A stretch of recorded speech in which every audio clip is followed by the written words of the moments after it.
Hello, Bill. Good morning, Matt. Welcome to the DMZ, everybody. Wednesday DMZ. We've not done Wednesday in a while. Uh, I like a good Wednesday DMZ. I think a Wednesday morning is good for me. I usually do not have to write on Wednesdays, hmm. and so I feel like Wednesday mornings are kind of the sweet spot. But you're right. We normally tape Thursdays.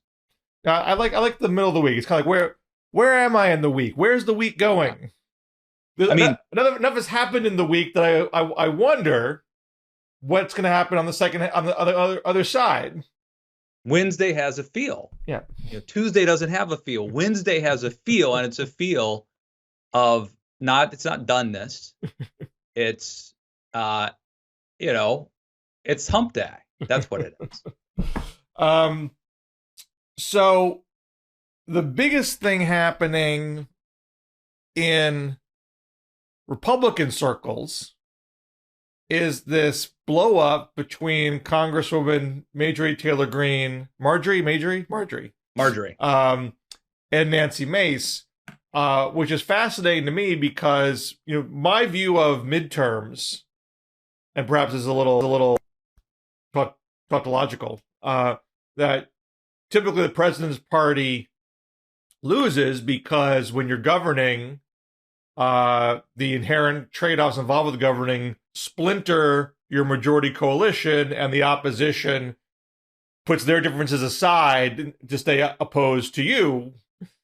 And that's why you get typically, a reverse result from 2 years prior. And the question remained to me, can this be different because we're in a crisis, and crisis sometimes leads to a dynamic where the president's party is rewarded for managing that crisis. They stay unified in face of crisis, and the opposition splinters as a result. And after November, the obvious takeaway was, well, Democrats are not unifying now. So not unifying well enough to beat the odds.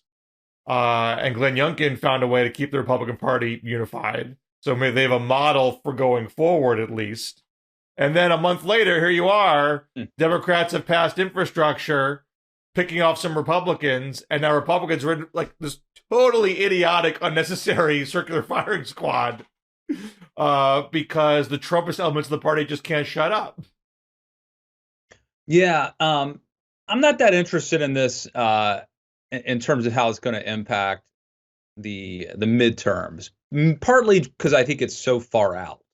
Remember, Ted Cruz did that silly government shutdown thing, and it didn't really have any impact on the next election because the next election was like a year away. So, well, yeah, I mean, this one thing is not going to be what's on people's minds a year from now. The question, and maybe we should back up a little bit. What actually happened here? Because right, why don't you brief us, Bill? So basically, get us up to speed. Laura Boebert, who's rural Colorado congresswoman, first term, definitely in the Marjorie Taylor Greene camp as people looking to stir culture war more than legislate. See this as a glorified talk radio position, not really people trying to craft workable legislation. Is doing some event and referred to Ilhan Omar as being on the jihad squad and made some crack about, worrying about her carrying a backpack to Congress. Baber gives a bit of a half-assed apology afterwards. If I offended anyone in the Muslim community, as if like maybe the rest of us are offended too, because it's generally an obnoxious thing to say. And then Nancy Mace, who is also first term. She's from coastal South Carolina. She beat a Democrat, Joe Cunningham. She's not in the Trumpiest of districts as it stands. Yeah. And by the way, she is really oscillated. Yeah. I mean, sometimes she sounds like Marjorie Taylor Greene and Boebert, and sometimes she sounds like, I don't want to say Kinzinger, but She's like a has Lindsey a lot of Graham. range. She's like a Lindsey Graham. I don't think she knows her brand yet. I don't think she knows what the brand is. Well, I think she has a purple-ish district. I mean, I'm not saying that this is all insincere posturing, but I assume she has some pragmatic streaks inherently, and she's trying to, like a Lindsey Graham in South Carolina, where you're trying to balance that part of you with also enough nods to the hard right in your state or district so you don't get primaried. Yeah. Well, I can just tell you personally, there were moments where I thought, wow, maybe she's like going to be really good. And then she'll go mess it up and say something stupid, you know? So I don't have a lot of, I know in this story, she's sort of the hero, but I don't put a lot of stock in that. Well, anyway, she's asked about Boebert's comments, on CNN. Boebert. And she says something, you know, hardly, I mean, you surely could have been a lot nastier to Boebert. But she said, so Mace on CNN this past Sunday said, I have time after time condemned my colleagues on both sides of the aisle for racist tropes and remarks that I find disgusting, and this is no different than any others. So it doesn't. So what I was going to say is, I think that unfortunately we're now at a point too where like cable news channels are seen, fairly or not, as having political identities, and so if you are a Republican and you dare to say something critical of your own team, that's bad enough. But if you do it on CNN or MSNBC, that's even worse because it's seen as opposition media. It's seen as sort of like aiding and abetting. It's going to the Soviet Union to criticize America. It's the Dixie Chicks criticized George Bush in London. That is actually a really apt analogy, Bill. That's why we have you right here. That's why you're in Cooperstown. So then Marjorie Taylor Greene jumps in on Twitter to say Nancy Mace is the trash on the GOP conference, never attacked by Democrats or rhinos, same thing, because she's not conservative, she's pro-abort. Mace, you can back up off of Laura and Boebert, or you can just go hang with your real gal pals, the Jihad Squad. You're out of your league. And then she spells your Y-O-U-R, so Mace claps back with the proper spelling of your. We're making fun of the U-R. You missed one beat, which is that. Did you mention, so like you mentioned that Boebert, so when Boebert issued like this semi-apology, did you mention that Marjorie Taylor Greene said like you shouldn't apologize? I missed that part, sorry. Oh yeah, Marjorie Taylor Greene then criticized Boebert, saying like never apologize, don't apologize to these people, for what that's worth. Right. So, Mace claps back, says, while I'm correcting you, I'm a pro-life fiscal conservative who was attacked by the left all weekend, as I often am, as I defied China while in Taiwan. What I'm not is a religious bigot or racist. You might want to try that over there in your little league, quote unquote. Then she threw another tweet saying, using emojis, this is what batshit crazy looks like. And so this is just going on and on between the two of them. And it just seemed... And let me say with Nancy Mace, and later Nancy Mace used the F word in regards to Marjorie Taylor Greene. I forget the context, but maybe she's effing crazy or whatever. I mean, she should have said, let's go, Brandon. That's the appropriate use of the F word in conservative circles.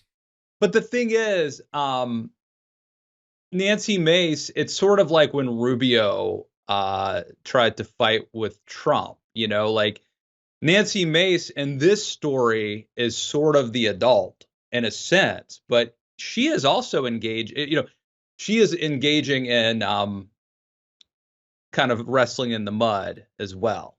Well, I am fascinated that Mace is leaning in. Yeah. I mean, it's not surprising that Greene would stir this pot, although a more rational public would say, hey, let Mace say what she's seen and who cares? We got Democrats on the run right now, so we don't need to cause intra-party warfare unnecessarily here, but obviously Greene is thinking more about herself and her brand than she is about party politics. But as you noted before, Mace has walked a fine line here. This is the most overt she has been in pushing back on the fringe element in the Republican Party. I mean, you can't walk this back. I mean, she will never be seen as just a simple, plain conservative after this. So she's really planting her turf, and she'll have to own that. I mean, and it might well be good enough in her district. I mean, I don't know where her lines are being redrawn, or if I'm sorry, I don't know this in advance. If South Carolina has done its redraw, maybe she'll get punished for this and get a Trumpy redraw. I don't know. But she is. This is a pretty bold move on her part to escalate this fight to this level. I don't know. I think she'll try to be Trumpy again. Like, that's the problem I have with Nancy Mace, is that she tries to kind of be all things to all people, and she'll, like, in fact, there's a video of her where, like, she went on CNN and was talking about, like, the importance of, like, masking and getting vaccinated, and then there's a video of her, like, on Fox talking about, like, kind of making, like, we all know that natural immunity is way more effective than vaccinations and antibodies that you get, like. So, I mean, I'm not saying that she's completely contradicting herself and saying opposite things, but, like, she's really trying to, like, have her cake and eat it too. She's trying to, like, well, Grandma's always done this, and Grandma survived by doing that. So I'm not saying she can't survive. Yeah. But amongst, wired-in conservatives, they will never fully trust Lindsey Graham, and they're never going to fully trust Nancy Mace now. That may be. I will say the obvious other point here is, this is hard. Our country's in deep trouble. Like, this is so damaging.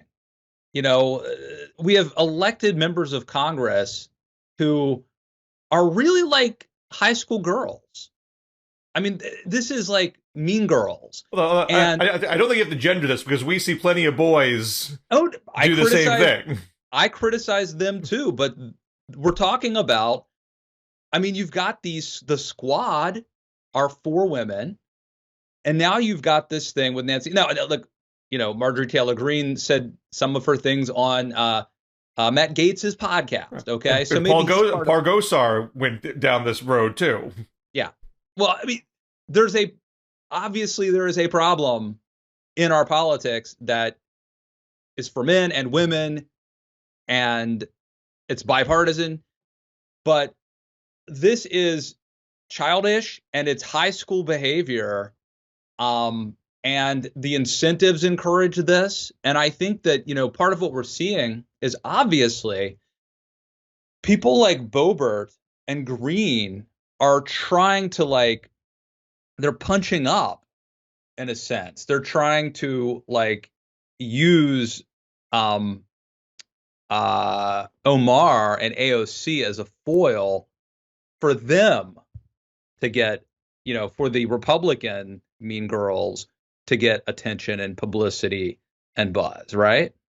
Well, it was Star Trek 6 when, like, the warmongering faction of the Federation teamed up with the Klingons to try to spark intergalactic war and not have a peace agreement. I mean, they feed off each other. But I think it's a mistake to treat, that spectacle, that like Roman arena, gladiator battle, as being the main show, because we just passed an infrastructure bill, bipartisan infrastructure bill. Schumer and McConnell are having very civil conversations about raising the debt limit. I don't we had our Bill Maher conversation last week. I don't want to go through the whole Bill Maher thing all over again, but I did have a piece in the Washington Monthly about this. He had this whole rant about Democrats are being destroyed by wokeness, and he cites 6 Democrats voted against the infrastructure bill. Here's why Democrats aren't seen as beloved by the middle class, because you have these 6 Democrats who vote against it. I'm like, dude, you have 265 Democrats in the House and Senate that voted for it. Why are you taking the 6 and making them define the party? You know, we don't have to. None of these people have to define the party if we don't let them. And so it's interesting that Nancy Mace is taking a leadership role here, even if she's doing it in perhaps a bit of a high school way. She is saying, "Look, I'm not going to let these people define my party. There are people trying to push back against it." I think you've given her too much credit. I don't think Nancy Mace had a proactive strategy to police the right and take back her party. I think she went on TV to get attention. She was on CNN, where the popular path of least resistance would be to say what she said. She said it just so happened to be the right thing at the moment. She said the right thing, but she probably wouldn't have said it if she was on Fox. So she's on CNN, says the right thing. Then she gets dinged by Marjorie Taylor Greene. Now, what do? Do you back down from a fight and look weak? Do you punch back? I think that she basically got sucked into this fight. I don't think that she was like out there trying to do good and like change the party. But when the fight came to her, she embraced it. I mean, I agree. She didn't go on CNN trying to stir this up, but once it came to her, she was right there and ready for it, and saying, "Look, I'm not going to be pushed around by these people." Yeah. If a week or two from now, she's still fighting the good fight and standing up and saying the things she said, I'll be on the bandwagon. But I'm skeptical. Well, I mean, I'm not trying to elevate any of these people as being heroes. But I do think, I mean, if you're a Republican who wants a return to sanity, like Glenn Youngkin, you know, he flirted with Trumpers. He didn't like give them a beatdown, but he did keep them at an arm's length so he could be seen by the broad swath of the middle of Virginia as a normal person. There is some rumbling here in the Republican Party saying, "Look, we can't be defined by Trumpers because it's not who we are, not who I am personally, not who we are as a party, not what we think is sustainable for us going forward." So the fact that some people are doing this, we go to talk about incentives.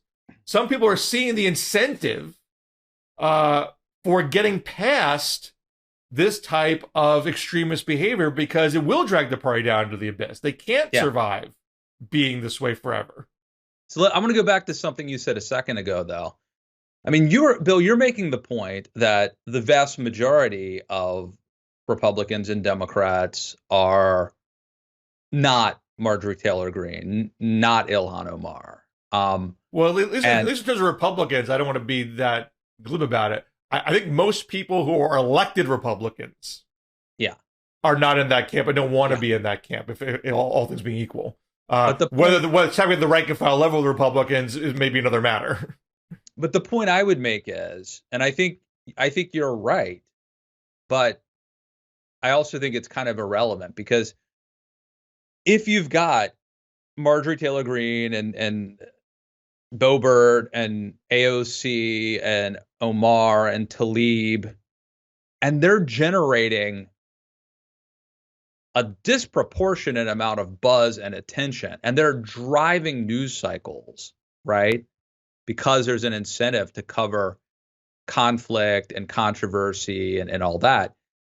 Then I think in a way it becomes a self-fulfilling prophecy in a sense. Like, it doesn't matter that they're in the minority. They're driving the discussion. Therefore, they are relevant. It doesn't matter that it's a small group. And, you know, small groups of people historically have punched above their weight in terms of. Well, they're certainly punching above their weight in terms of the amount of attention that they're getting and their ability to, commandeer the news cycle. But, so if from a Democrat perspective, again, I think one, as a matter of good policy, you want to find your bipartisan openings because those are the bills that are going to have the most shelf life. They may not be the best policies. I'm not saying that means you get perfect policies that way, but if everything is partisan, the pendulum will keep swinging and they'll get passed, repealed, and that's not stable. So you get more stability if you can find where the common ground is. So I think Democrats should be looking for that common ground. As a political matter, again, Democratic unity plus Republican disunity is the way to maintain power, particularly in a midterm when those dynamics are not usually prevalent. If there is just a small faction of Republicans like, we can't have Babbitt and Greene defining us, it's going to kill us. Democrats, if you can give me just something halfway decent to work with, I'll come over just to make sure I'm not being tarred with this insanity. I mean, that happened with infrastructure.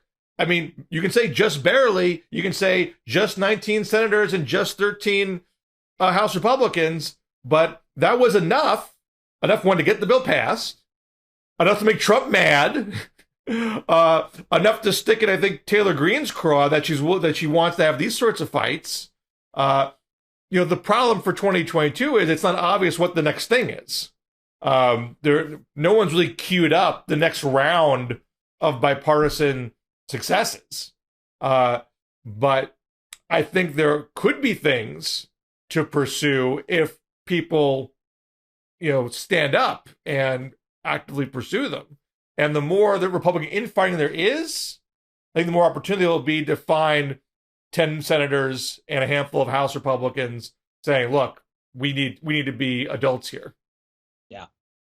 I guess I'm just, I'm so just depressed about the state of things. And like, when things like this happens, I mean, I'm to the point where like, I think if I could do anything else, I probably would. I have no talents. I can't build anything. I can't, so to the degree that I've had any success in this business, it's been because I can't, because I've got nowhere else to go, as Richard Gere might say. But it's a depressing state of affairs. This is not what I signed up for. I did not get involved in this, when I was a kid, loving politics and being excited by politics. This is not what I had in mind. But from a selfish, craven business standpoint, you have a lot to talk about when Republicans are in disarray. Yeah, because you have something to say about it. The problem is that it's gotten so. So, like, let's say that you're an NFL. I'm on a kick of using football metaphors for some reason. Let's say that you're like a football analyst, and you have like a real philosophy, like you believe that you should run the ball, and like, and you've had some success. You can sort of talk about that. You've got something to talk about, and you could show cite examples, but like. What if they decide to change the game and now it's like 200 yards and there's 7 downs? And you know what I mean? Like at some point, all the wisdom that you've accrued about how to play the game is out the window, and nobody will listen. The fans don't want to listen. The coaches have decided that that's old fashioned. Like we are now at a, I think we've gotten to a point where it's hard to think that anything matters. Well, I've long given up on people listening. I don't write anymore thinking someone's going to listen to me and they're going to change their ways. So I think once you get over that ridiculous fantasy, and you realize the best you can do is write for an audience that, I mean, what I think I can do. I apologize to the DMZers for hardcore navel gazing, but if I can help people understand politics better, they can make better decisions with what they do with their activism or their donations or their decisions to run for office or whatever. I know I'm not going to change the whole game. I'm not going to overhaul the system by doing this. But I do think that I think there is value in understanding how these things work better to better manage expectations, to avoid frustration, demoralization, and cynicism. Yeah. But that keeps me going. So, well, this would be a totally navel-gazy thing, but I think there's got to be people who do what we do who've become like very demoralized and burned out, right? Because of the Trump era and the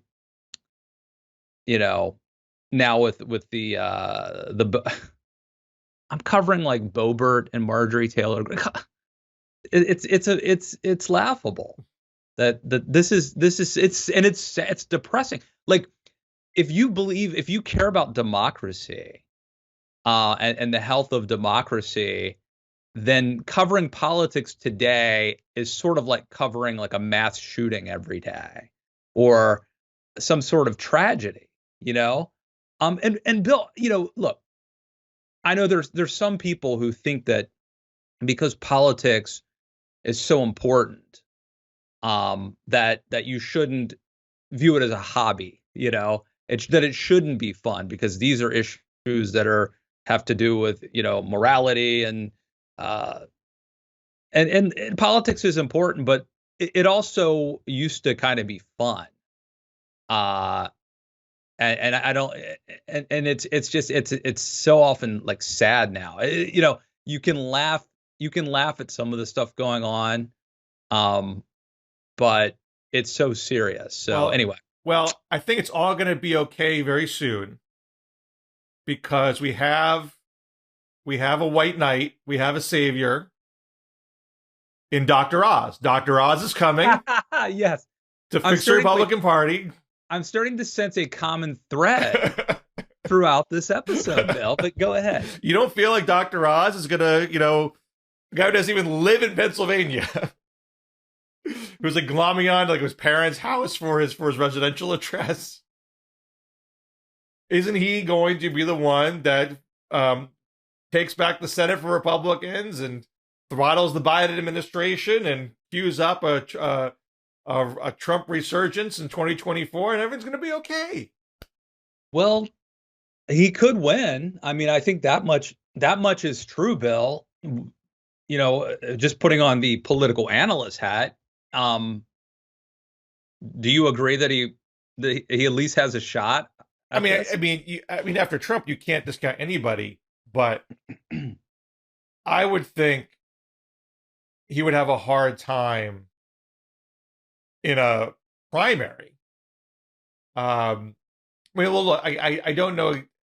Sean Parnell bowed out. He was the farmer before he got caught up in the allegations of domestic abuse. I don't know who else is in the Republican field right now, or if it's even fully settled yet. So I can't speak, that intelligently about it.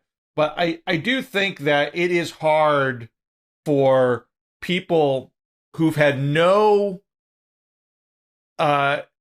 engagement with the actual voters of that state to win elections. I mean, there obviously are certain examples of outsiders, barnstorming in and on a wave of media love. Hillary Clinton in New York. Well, but I was in a little Twitter exchange because me and a couple of the reporters were like announcing your Pennsylvania Senate campaign in the Washington Examiner when you already have a carpetbagger issue hanging over your head seems stupid. And then someone was like, well, you didn't say this about Hillary in 2000 when she ran for Senate.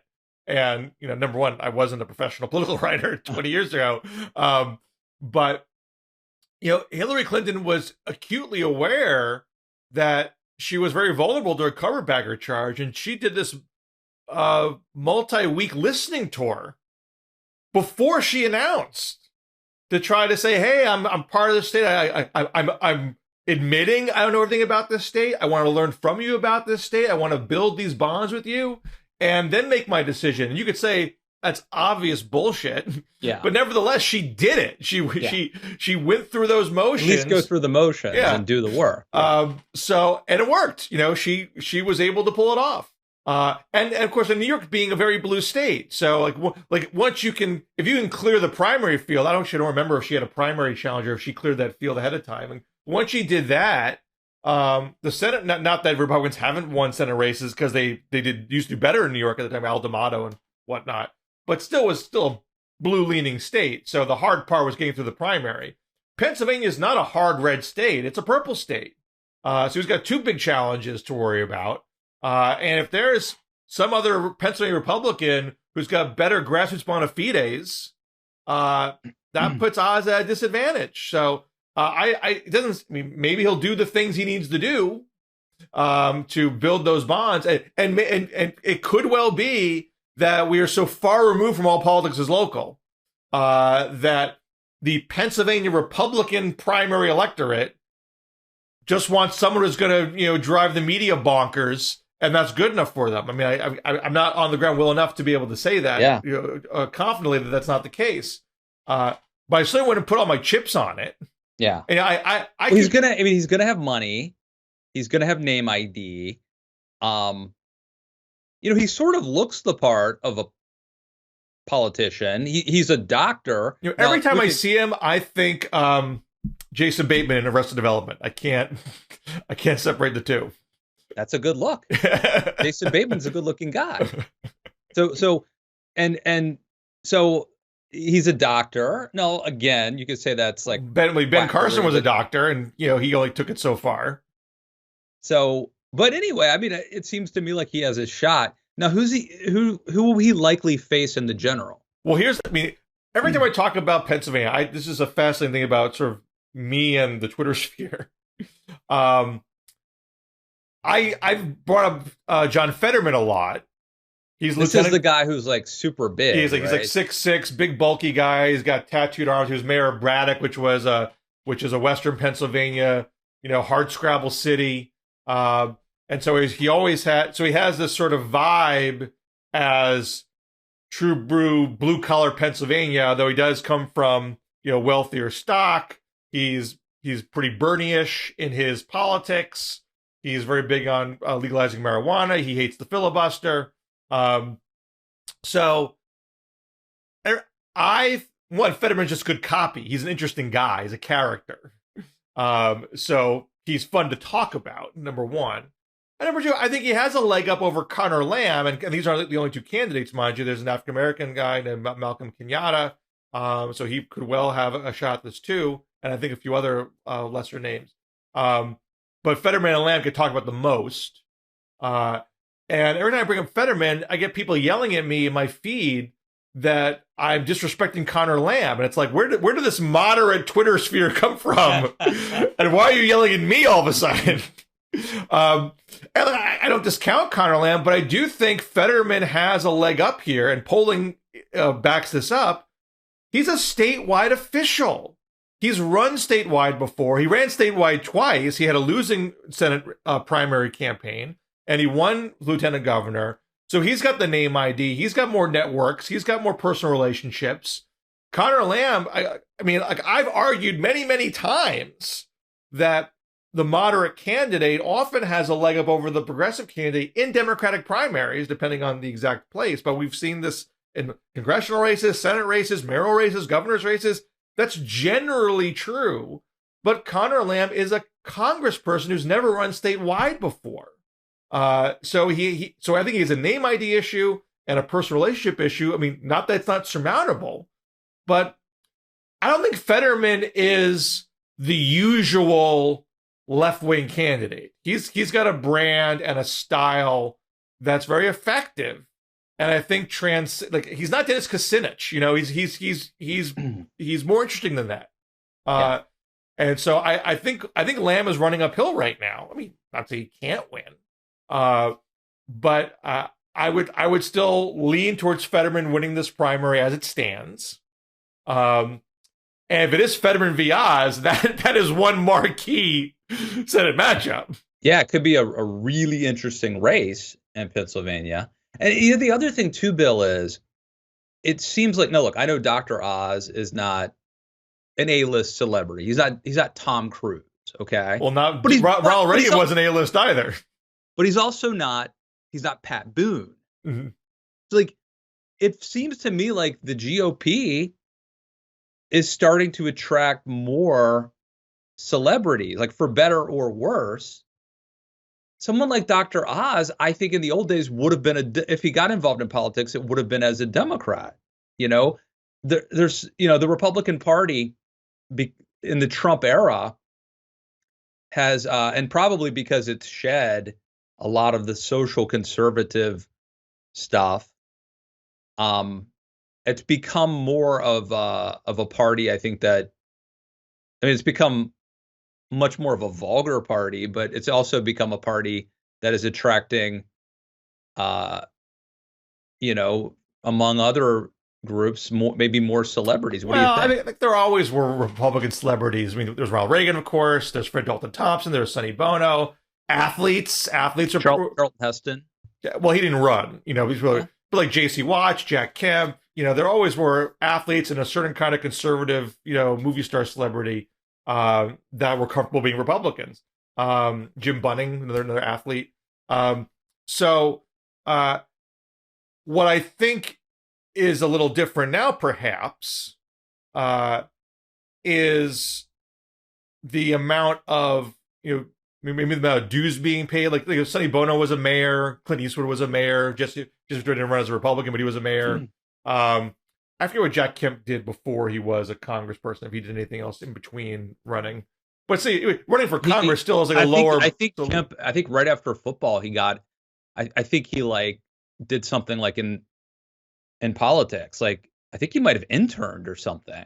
Maybe. Something. I mean, something, But the notion of being like just a celebrity and doing nothing else and then running for a big job, governor, senator, president, that might be a little more unusual here. Yeah. And just like with Herschel Walker in Georgia, I mean, I don't know if Republicans are going to embrace Oz as quickly as they're embracing Walker. You're embracing people who haven't even tried politics yet. Like, you have no idea how good they are on the stump. Like, this is just the basic nuts and bolts of being a candidate. You are taking a total flyer on these people. Yeah. So like Schwarzenegger, for example, and then Schwarzenegger really undermines my argument. But Schwarzenegger, I remember like he went out and campaigned for George H.W. Bush, and he said like, Michael Dukakis will be the real Terminator, things like that. With girly man, all that stuff. And he was married to Maria Shriver, obviously part of the Kennedy clan. He was also on Bush's Council of Physical Fitness, which is not like the most glorified political thing, but he was doing things to familiarize himself with the political world. Yeah. And he teased running for a long time. He was in the air for a while. So when he made the jump, it wasn't so jarring and sudden. And I think he was prepared for what the trail involved. Maybe Oz has done this preparation. We just haven't seen it yet. But if you're in the party infrastructure, and more in the case of Herschel Walker, who has a much more some darker stuff in his bio to overcome. Like, you just don't know how good they are in dealing with these things. Like, curveballs are going to be thrown at these people, and you just don't know how they're going to be able to handle that, and you're flying blind at this point.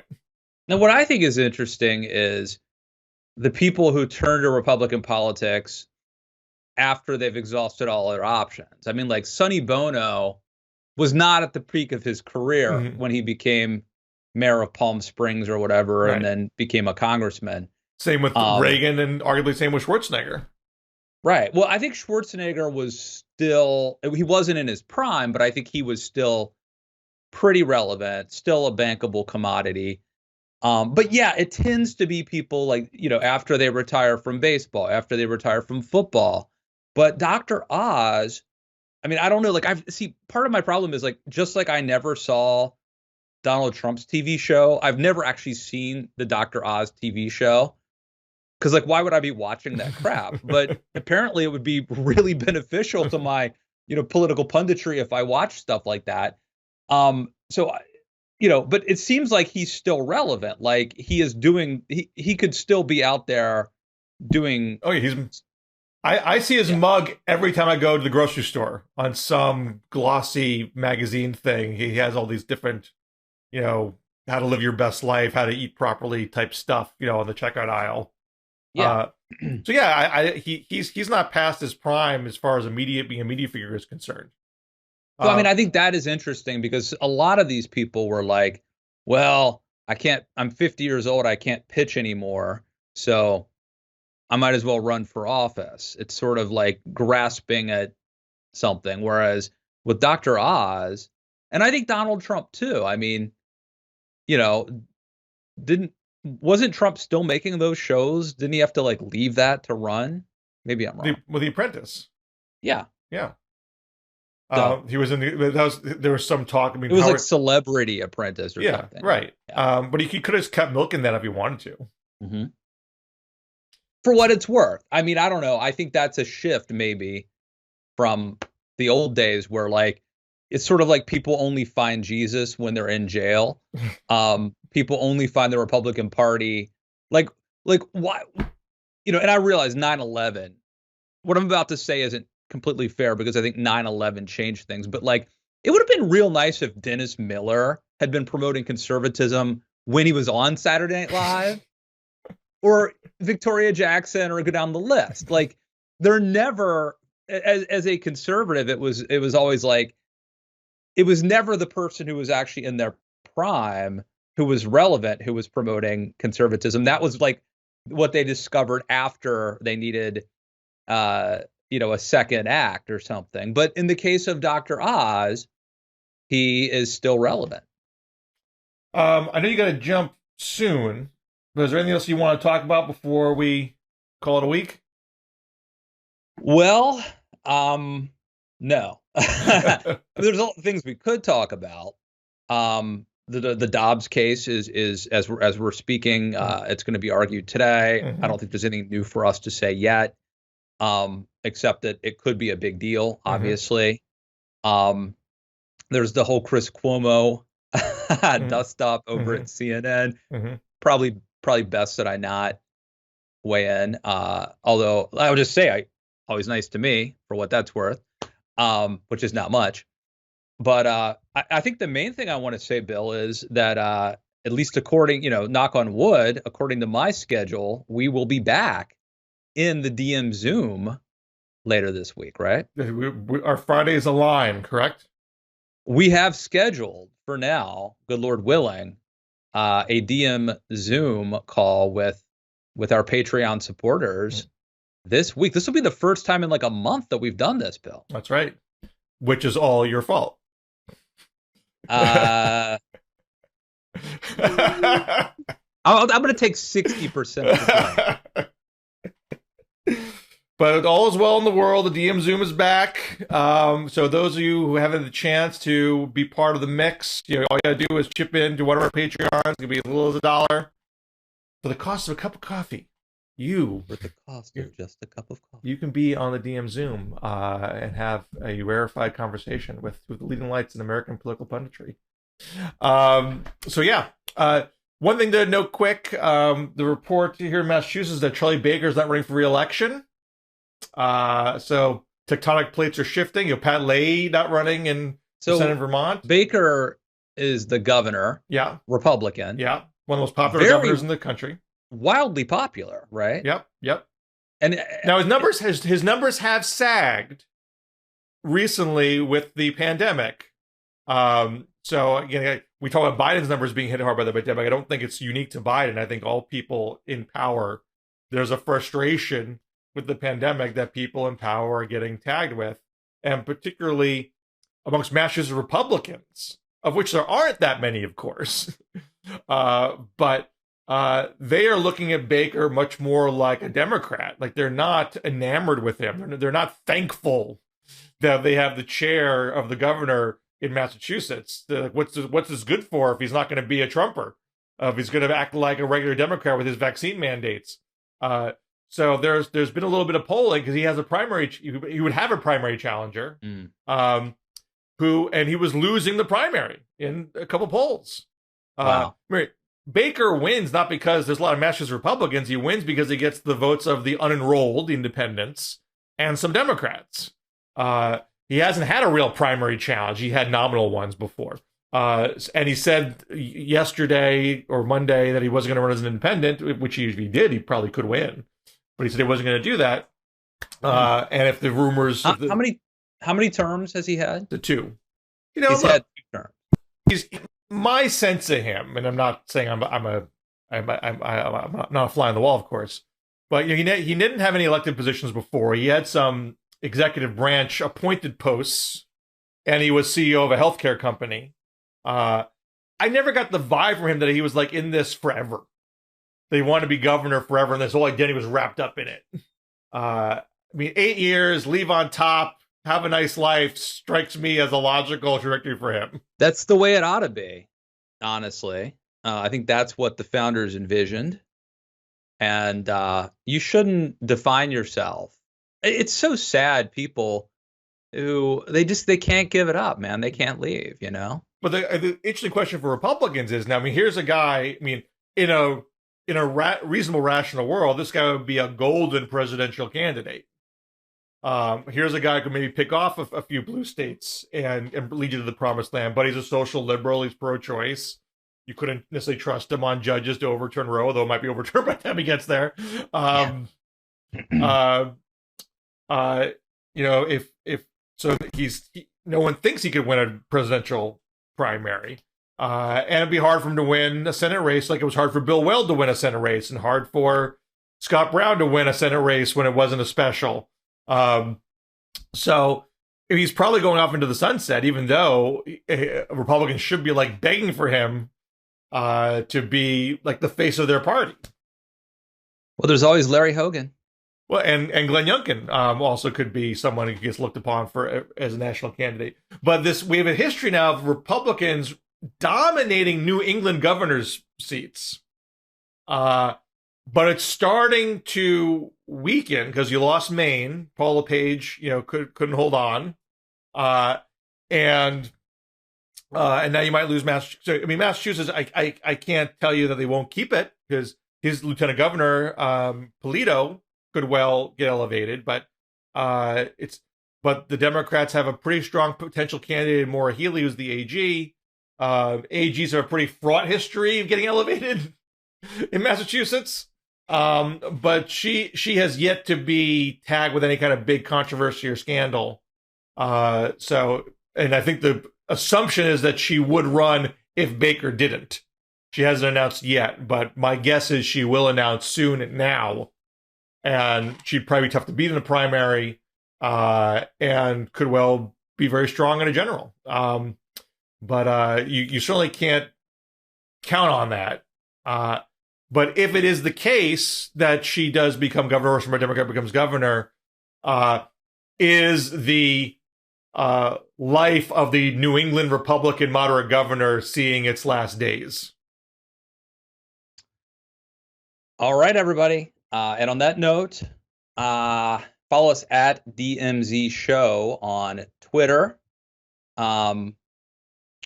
Bill, everyone should check out my YouTube page, of course. You're killing on YouTube. YouTube.com/Matt Lewis. What do you want to plug? Well, I got my Bill Maher piece in the monthly that's up. I'm working on a piece. It's actually a Virginia governor's race coda piece. I'm just teasing it right now, but I was in the staff meeting yesterday. I was like, I don't know about this one. It's been a month. Maybe it's stay on there. And when I laid it out, they're like, oh, no one's ever. I didn't know that. Oh, that's interesting. You should do that. So it's going to be something about Virginia that you don't know about and hasn't been talked about before. So keep an eye out for that. Oh, yeah. And the other thing I want to plug real quick, I saw that movie about, I think it's called King Richard. It's about Serena and Venus Williams' father. Yeah. Starring Will Smith. It was amazingly good. Have you seen the trailer, Bill? I think I saw the trailer at one point.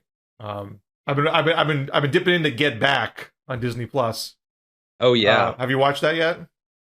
No, I haven't seen the whole thing, but I've obviously seen maybe we should see the whole thing for next week. Talk about it next week.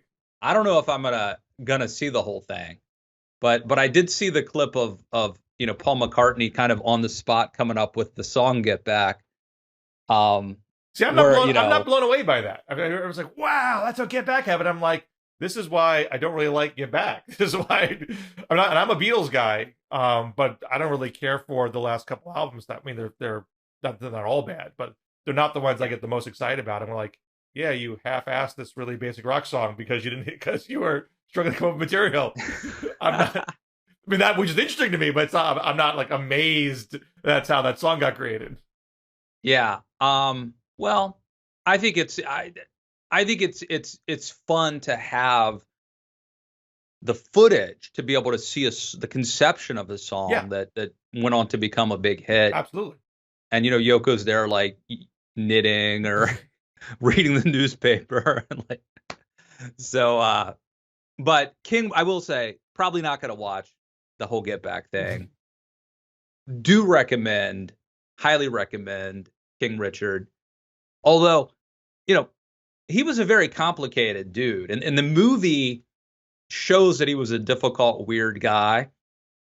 But I think that I've seen some of his children from previous marriages or relationships are not happy with his, very positive depiction. But I'll just say, I think the movie, I don't know to the degree that it's accurate, but the movie is, I would say, was very inspiring and positive and very well made. So, yeah, check it out. I mean, we need to do a Matt and Bill at the movies. I'd watch. I'll tell you what you don't want to see. There's some movie about C.S. Lewis that I took the kids to see. A documentary? What's that? A documentary? Yeah. It's like it's not a documentary. It's actually acted out. Okay. Docudrama. Yeah.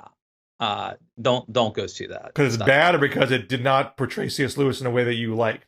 No, it's just not that good. It's just not that well done. It's basically it's like it should have been a play. Like there's a lot of scenes where they're kind of breaking the fourth wall, and it's the whole point of it is about C.S. Lewis becoming a Christian, and like he starts off, like being an atheist and then his conversion, but like there's nothing about him writing like The Lion, the Witch, and the Wardrobe or anything that you might like. There's nothing that you would be interested in. I would have liked to have seen that movie, but there's nothing about it. It's not very good. All right. We'll leave it there. We'll see you on Friday in the DM Zoom and next week in the DMZ. See you then.